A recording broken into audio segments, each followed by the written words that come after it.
Welcome है आप सबका मेरे चैनल रामसिम टेक एडू में। आज हम सीरीज़ की सीरीज़ में आगे बढ़ेंगे और आज के जो टॉपिक्स हैं वो है सीरीज़ की आउटलाइन प्रॉपर्टीज़ और हाइट प्रॉपर्टीज़ और विड्थ प्रॉपर्टी को देखने का। ठीक है, तो आज हम इन प्रॉपर्टीज़ के बारे में जानेंगे और इनमें क्लियरिटी पाने की कोशिश करेंगे। ठीक है, तो हम आउटलाइन प्रॉपर्टी से शुरू करते हैं। तो आउटलाइन प्रॉपर्टी एक बॉर्डर प्रॉपर्टी की तरह ही होती है, पर there is difference between border and outline. ठीक है, अगर हम इस एग्जांपल की बात करें, मान लीजिए कि मैंने एक पैराग्राफ लिखा, this is an example, and इसमें एक बॉर्डर दिया है। मैंने ये आपको चॉकलेटी कलर का आपको एक बॉर्डर दिख रहा होगा, तो ये बॉर्डर है। लेकिन ये जो इसके बाद बाहर एक ब्लैक कलर का आपको बॉर्डर दिख रहा है, ये बॉर्डर नहीं है, ये आउटलाइन है। ठीक है, तो बॉर्डर से बाहर हमेशा आउटलाइन आती है। जब भी आप अपने टेक्स्ट में आउटलाइन लगाते हो तो बॉर्डर के हमेशा आउटसाइड में आपको आउटलाइन दिखती है। ठीक है, अगर आपको यही प्रॉपर्टी अपने वेब पेज में यूज़ करनी है तो वो आप कैसे करोगे उसको देख लेते हैं एक बार चल के प्रैक्टिकली। तो मैंने यहाँ पे अपना एक कोड लिखा हुआ है ऑलरेडी, इसे समझते हैं हम आज। यहाँ पे मैं जो कोडिंग है वो विजुअल स्टूडियो कोड में कर रही हूँ। आप किसी भी एडिटर में कर सकते हो, पर प्रोफेशनली विजुअल स्टूडियो कोड को काफ़ी यूज़ किया जाता है।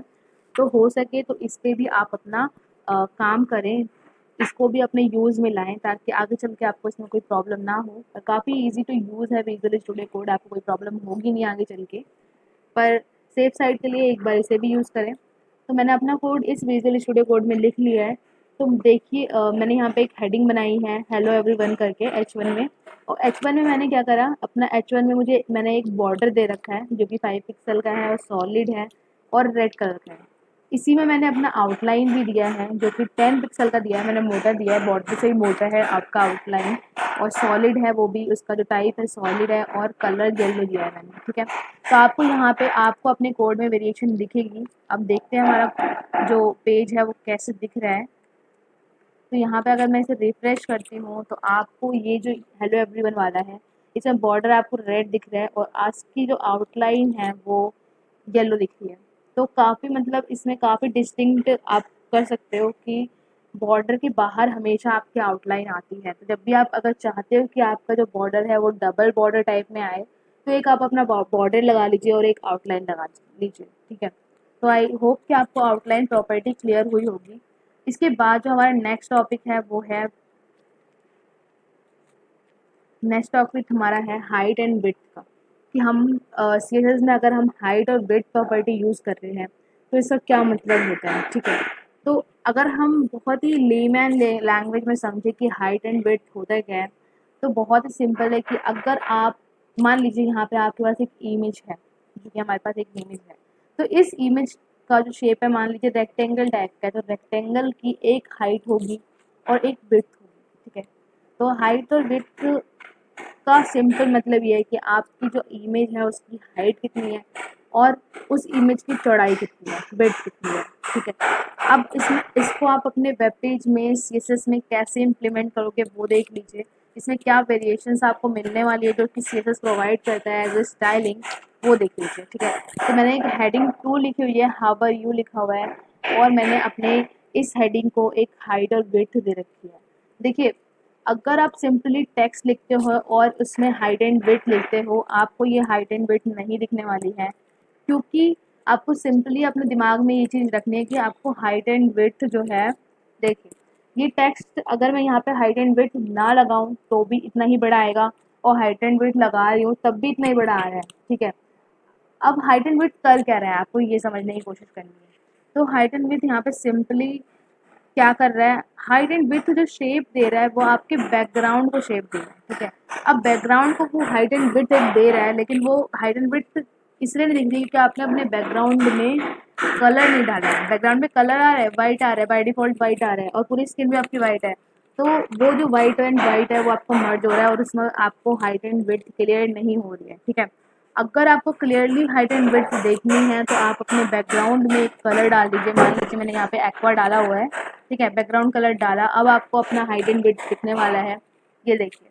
तो मैंने एक हाइट दी और एक विड्थ दी, तो बैकग्राउंड में क्लियरली स्पेसिफाई हो रहा है कि हाइट एंड विड्थ मिली है भाई, ठीक है। तो हाइट एंड विड्थ आपने देखा कि आपको कैसे दिखने वाला है, ठीक है। तो आई होप कि यहाँ तक बहुत ही सिंपली हमने समझा है और क्लियर भी होगा।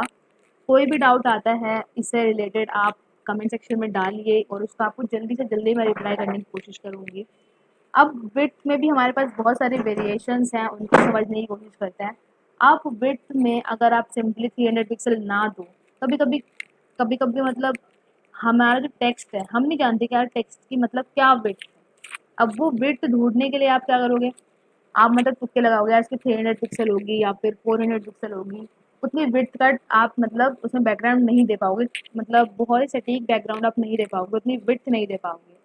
अगर आप वो चाहते हो कि यार जितना मेरा टेक्स्ट है उतने में ही बैकग्राउंड मुझे मिले, मतलब एक बहुत ही बार कहाँ पे यूज़ होता है, जब आप हाईलाइट करना चाहते हो अपने टेक्स्ट को, ठीक है। तो आप चाहते हो कि यार इतने टेक्स्ट में ही बैकग्राउंड मिले और इससे बाहर या फिर इससे ऊपर नीचे ज़्यादा ना मिले, तो वहाँ पे आप विड्थ मैक्स कंटेंट लगाओगे अगर प्रॉपर्टी, तो आपकी जितना भी कंटेंट है सिर्फ उतने में ही आपको बैकग्राउंड दिखेगा। तो ये एज अ हाईलाइटर आप यूज़ कर सकते हो अपने वेब पेज में, और काफ़ी बार मतलब इसका यूज़ होता भी है। तो अगर हम यहाँ पे देखें, अब मैं इसमें हाइट नहीं दे रही हूँ, सिर्फ आपको बताना चाहती हूँ उसका यूज़ क्या है। तो ये देखिए जितना आपका टेक्स्ट था इतने में ही बैकग्राउंड मिला है आपको, लेकिन अगर आप इस प्रॉपर्टी का यूज़ नहीं करते, ठीक है, तो आपको बैकग्राउंड क्या होता है पूरी लाइन में मिलता है। वो देख लीजिए मैंने जैसे ही प्रॉपर्टी हटाई है आपको पूरे बैकग्राउंड में वो कलर मिल रहा है। लेकिन अगर आप चाहते हो कि मुझे सिर्फ उस कंटेंट तक कलर चाहिए, तो मैंने ये प्रॉपर्टी लगाई विड्थ मैक्स कंटेंट, और मैंने अपने पेज को रिफ्रेश करा तो आपको सिर्फ उतनी ही विड्थ तक आपका जितना कंटेंट था उतने में ही बैकग्राउंड मिला। तो काफ़ी यूज़फुल प्रॉपर्टी है ये, ठीक है। अब इसके बाद हम देखने वाले हैं विड्थ में एक और प्रॉपर्टी को, मैंने अभी इसमें हाइट दे रखी है, इसमें मैंने दिया मैक्स विड्थ 600 पिक्सल। मैंने बोला मैक्स विड्थ मतलब मेरे जो मेरा टेक्स्ट है उसका जो बैकग्राउंड है, बैकग्राउंड की जो मैक्सिमम विड्थ होनी चाहिए वो 600 पिक्सल होनी चाहिए। अब मैक्सिमम है ये, मतलब इससे कम भी हो सकती है लेकिन इससे ज़्यादा नहीं हो सकता है, ठीक है। तो वो देख लीजिए कि हमारे वेब पेज पे कैसे दिख रहा है, ठीक है। तो इसको 600 पिक्सल मिल गई है विड्थ या इसकी मैक्सिमम विड्थ है। लेकिन अगर मैं अपने वेबसाइट के पेज को छोटा करती हूँ, मतलब ये मान लीजिए बड़ा था, अब मैं अगर इसे छोटा करती जा रही हूँ तो ये जो मेरा बैकग्राउंड है ये भी छोटा होते जा रहा है। तो काफ़ी रिस्पॉन्सिवनेस सी आ रही है मेरे पेज में, मतलब मैं अपने पेज को छोटा कर रही हूँ तो ये बैकग्राउंड भी छोटा हो रहा है। मतलब ये इसने मेरे को सिंपली बोला कि मैं मैक्सिमम आपको जो विड्थ है वो 600 पिक्सल दे सकती हूँ, और इससे कम भी मिल सकती है आपको, लेकिन इससे ज़्यादा नहीं मिलेगी 600 पिक्सल से। तो काफ़ी रिस्पॉन्सिवनेस सी मेरे पेज में आई है इसकी हेल्प से। तो काफ़ी यूज़फुल प्रॉपर्टी है ये। अगर मैं यहीं पे मैक्स विड्थ की जगह मिन विड्थ यूज़ करती, मतलब मिनिमम 600 पिक्सल होनी चाहिए और उससे ज़्यादा कितनी भी हो सकती है, तो आप देख लीजिए कि यहाँ पे आपको क्या आउटपुट मिलने वाला है। ये सेव नहीं हुआ शायद, हाँ सेव कर दीजिए। फिर उसके बाद मैंने अपने पेज को रिफ्रेश करा तो ये पूरा बैकग्राउंड आ रहा है ना। तो अगर इस प्रॉपर्टी का कहना है कि मिनिमम जो विड्थ है इसने 600 दी है, मतलब मैक्सिमम कितना भी हो सकता है मेरे पेज के हिसाब से ये हो रहा है, लेकिन मिनिमम ये 600 पिक्सल ही होगी, ठीक है। अच्छा यहाँ पे थोड़ा क्लियरली नहीं दिख रहा है, मैं इसकी विड्थ कम करती हूँ मिनिमम विड्थ, तब शायद ज़्यादा क्लियर दिखेगा, ठीक है। तो मैंने इसको 200 कर दिया। अब आपको उसमें ज़्यादा क्लियरिटी होगी कि मैक्सिमम ही कितना भी हो सकता है, लेकिन जब मैं इसको मिनिमम कर रही हूँ, अच्छा थोड़ा सा देखना पड़ेगा इसमें, मुझे ज़्यादा देनी थी, मैं यहाँ पे दे रही हूँ 1000 दे देती हूँ, ठीक है। तो ये मेरी मिनिमम है, मिनिमम इससे ज़्यादा मिनिमम नहीं होगा ये। तो देखिए यहाँ तक तो ये रिस्पॉन्सिवनेस से दिखा रही है, लेकिन जब मैं ज़्यादा जा रही हूँ तो 1000, तो ऐसा लग रहा है कि ये जो बैकग्राउंड है ना ये इसके अंदर जाया जा रहा है, ठीक है। तो इसने क्या बोला कि मिनिमम विड्थ जो है मैं 1000 रखूँगा और इसके ज़्यादा हो सकते हैं लेकिन इससे कम नहीं होगा मेरा बैकग्राउंड, तो इसीलिए वो कट रहा है, ठीक है। तो कई बार पेजेस को हम रिस्पॉन्सिव बनाने के लिए हम क्या करते हैं, मैक्स विड्थ का बहुत यूज़ होता है, मैक्स विड्थ, पर मिन विड्थ का बहुत कम यूज़ होता है क्योंकि इसमें बैकग्राउंड हमारा कटने लगता है। लेकिन हमें जब अपने वेबसाइट को रिस्पॉन्सिव बनाना होता है तो हम ये नहीं चाहते कि हमारा जो बैकग्राउंड है या फिर हमारा जो टेक्स्ट है वो कटे पीछे, ठीक है। हम चाहते हैं कि बिल्कुल हमारा जब वेबसाइट का स्क्रीन छोटा हो रहा है तो उसका डिस्प्ले भी छोटा हो साथ में, तो उसके लिए वहाँ पे रिस्पॉन्सिवनेस लाने के लिए इन चीज़ों का काफ़ी यूज़ होता है, तो इन चीज़ों को समझना बहुत ज़रूरी है। और ये समझ इसको समझने के लिए आप जितना ज़्यादा इसको प्रैक्टिस में लाओगे तो ज़्यादा क्लियरिटी रहेगी आपको, ठीक है। तो आई होप कि आज का जो सेशन है, आज के जो टॉपिक्स रहे हैं हमारे, वो आपको समझ में आए होंगे और उनमें क्लैरिटी आई होगी आपको। और कोई भी डाउट होता है इससे रिलेटेड तो आप कमेंट सेक्शन में डाल सकते हैं और जितना जल्दी हो सकेगा उसका रिप्लाई होगा। और नेक्स्ट वीडियो में मिलेंगे अपनी कुछ अच्छे टॉपिक्स के साथ सीरीज़ के। तब तक के लिए थैंक यू। Bye bye.